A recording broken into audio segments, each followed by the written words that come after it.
kabukiran, layo ang kasakit, ang kalanggaman ay nanag-awit.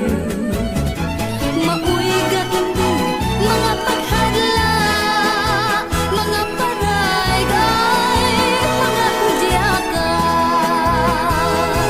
Ang hinuyoy, naglanoy-lanoy sa kadahunan, o kabulakan sa kadahunan, o kabulakan, o kinabuhi, lunlun kalipay, gawas hamili, way ikagmahay. Sa kabukiran, layo ang kasal.